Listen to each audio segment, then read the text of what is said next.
Joining us now, great guest I've been very excited about for some time, is Madison Hilly. She's the founder of the Campaign for a Green Nuclear Deal. Madison, welcome to the show. It's great to see you.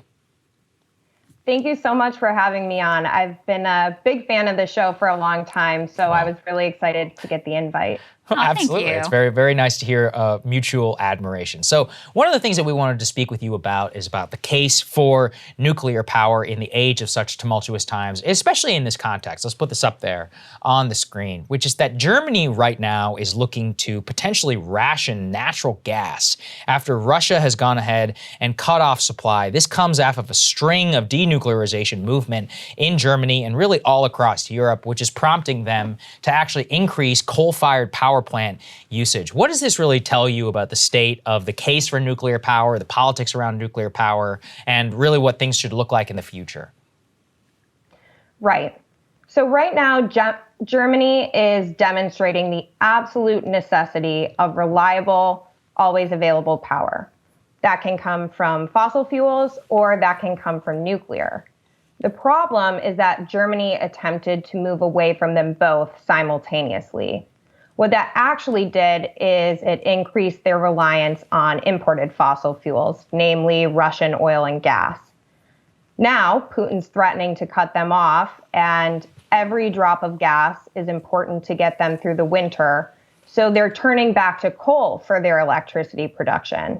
Right now, Germany is on track to burn more fossil fuels for its electricity than any year since 2018, and that's despite building 35% more solar and 30% more offshore wind over that time period.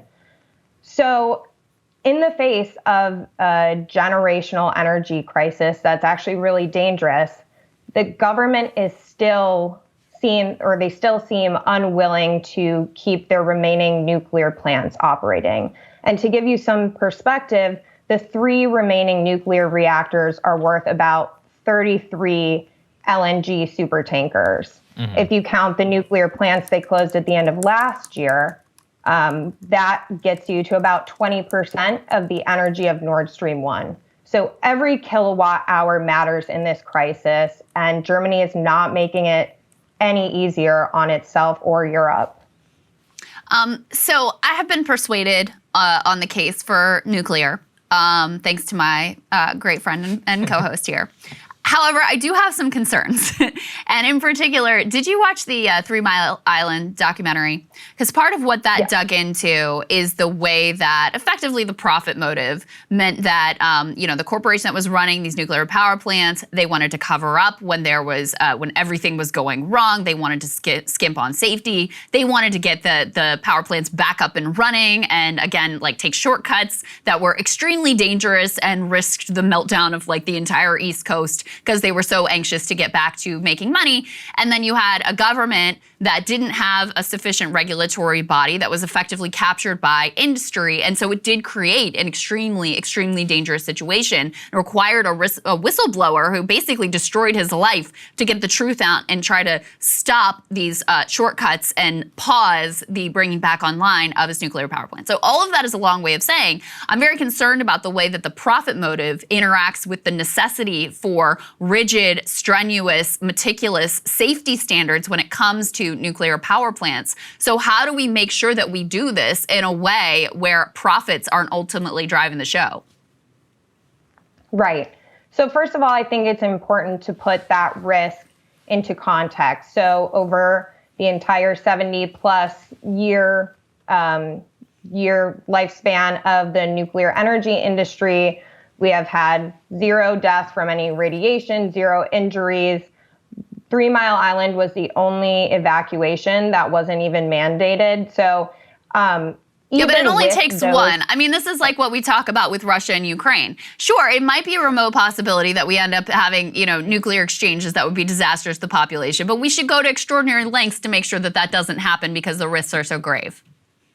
Absolutely. But the issue you run into is if you over-regulate to protect against extremely small tail risks that represent very small physical risks, you get nuclear that's far too expensive to build. And that's an incredible risk to the U.S. today, both in light of the energy crisis that we're facing, but also it results in the continued usage of fossil fuels, which kill millions of people prematurely every year just from emitting air pollution. Isn't the answer to subsidize the industry rather than to skimp on regulations? Because I'm definitely not down for, like, let's have a nuclear industry and let's have it completely private run and basically deregulated. I think that's a case for, if we need to transition off of fossil fuels and nuclear is the best way, isn't that a case for, public funding and support so that we can move in that direction and make it economical?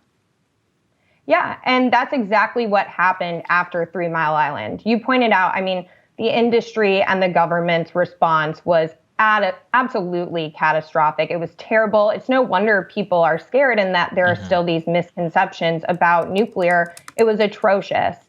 But the industry did actually respond. The industry managed to implement a number of safety regulations that have made the operation of nuclear much more safe, but it actually increased plant efficiency from 57% to 93% that we enjoy today. So you're getting more carbon-free energy and people are more protected. So the industry did respond. Now, a number of advocates, including myself, would say the NRC has overcorrected to the point where they haven't issued a single operating license to a nuclear plant in its entire history.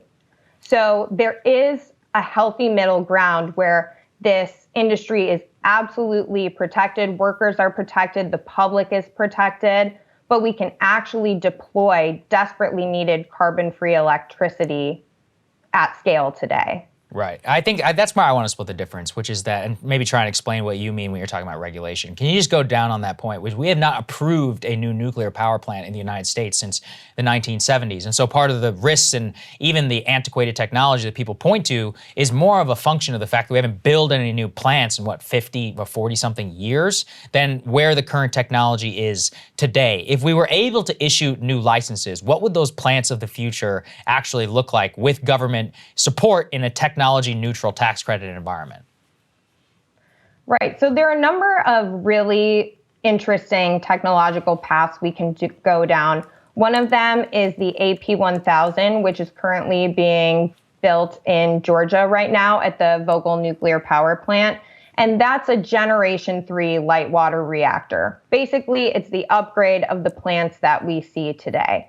But there are also a number of other nuclear technologies that are in the pipe that could absolutely be deployed to decarbonize our economy. For example, we have high temperature gas cool reactors, which can get up to extremely high temperatures to decarbonize industrial heat, so steel and other capabilities. There are small modular reactors that I'm particularly excited about the possibility of repowering retiring fossil fuel sites. So we have not only grown in our technological capabilities, but the reactors that we did deploy over the past, 4 or 5 decades are still working in perfectly operable condition and could continue to run 100 years out.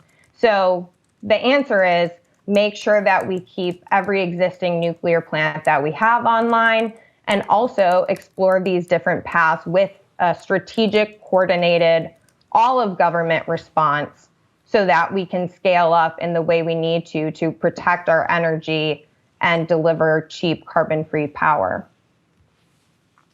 Well, I think it's really important that people understand that you can't just move away from nuclear and not have another thing in place. So even as, I express, I have some nervousness, I have some reluctance about this, I have some questions about the regime, but the way we've been doing this, Germany is a perfect example where, okay, our goal is deal with the climate crisis, and yet we're moving in the direction of more coal. We have to all admit this makes no sense and rethink the way that a lot of environmentalists have approached this problem. So, Madison, thank you so much for laying this out for us. We're really grateful. Thanks, Madison. I really appreciate it. Thank you so much for having me on. Yeah, our pleasure. Thank you guys so much for watching. We really appreciate it. We're not going to have a show on July 4th. Everybody go and enjoy the your day. holiday. As far as the tickets, make sure you go ahead and buy your tickets to the event. We're going to be having that. If the link will be down in the description for all the shows and so forth. Show the industry that Breaking Points can sell tickets. We deeply appreciate it. It means Honestly, a they lot to kind of us. already have. So Yeah, that's true. you The might want to premium jump subs, on them. They're the going premium pretty subs quick. have shown very clearly that we can. But you know, if we sell it out very quickly, it's a nice little talking point on our end when we're negotiating in the future. So thank you all so much for showing up for that. Have a very merry July 4th weekend. Spend some time with the family, July 4th. barbecue, all of that. Yeah, I enjoy start dropping saying Merry. that. Merry July 4th. I drop it in for everything. I It's like a nice that. term. All right, guys, enjoy. We'll see you back here next week. See you later.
Cable news is ripping us apart, dividing the country, making it impossible to function as a society, and making it impossible to know just what is true and what is false.